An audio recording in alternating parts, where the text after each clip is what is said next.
মধ্যপ্রাচ্যে কি ইতিহাসের সবচেয়ে ভয়ঙ্কর কূটনৈতিক খেলা শুরু হয়ে গেছে?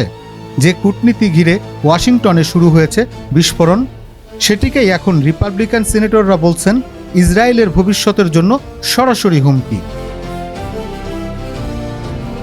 মার্কিন প্রেসিডেন্ট ট্রাম্প প্রশাসন গোপনে এগোচ্ছে ইরান যুক্তরাষ্ট্র সমঝোতার দিকে, আর সেই সম্ভাব্য চুক্তির খবর প্রকাশ্যে আসতেই কেঁপে উঠেছে ওয়াশিংটনের ক্ষমতার কেন্দ্র। কারণ অভিযোগ উঠেছে, এই চুক্তি বাস্তবায়িত হলে মধ্যপ্রাচ্যের সবচেয়ে বড় বিজয়ী হবে ইরান, আর সবচেয়ে ক্ষতির মুখে পড়বে ইসরায়েল।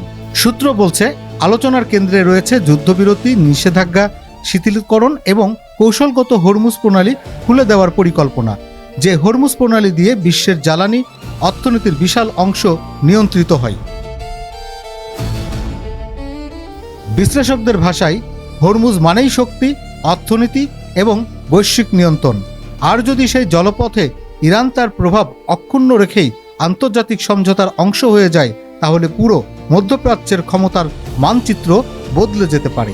এ কারণেই ক্ষোভে ফেটে পড়েছেন রিপাবলিকান নেতারা। মার্কিন সিনেটের লিন্ডসে গ্রাহাম সরাসরি সতর্ক করে বলেছেন, এই চুক্তি ইরানকে শুধু বাঁচাবে না, বরং তাদের আরও শক্তিশালী করবে, আর সেটাই ভবিষ্যতে ইসরায়েলের জন্য ভয়াবহ দুঃস্বপ্ন হয়ে দাঁড়াবে।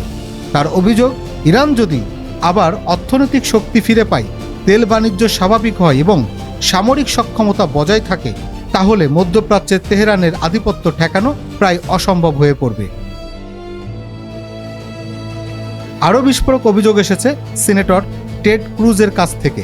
তিনি দাবি করেছেন, এই চুক্তি ইরানকে টাকা দেবে, সময় দেবে, আর একই সঙ্গে পারমাণবিক সক্ষমতা ধরে রাখার সুযোগও দেবে। সবচেয়ে বড় বিতর্ক তৈরি হয়েছে ট্রাম্পের আগের বক্তব্য ঘিরে।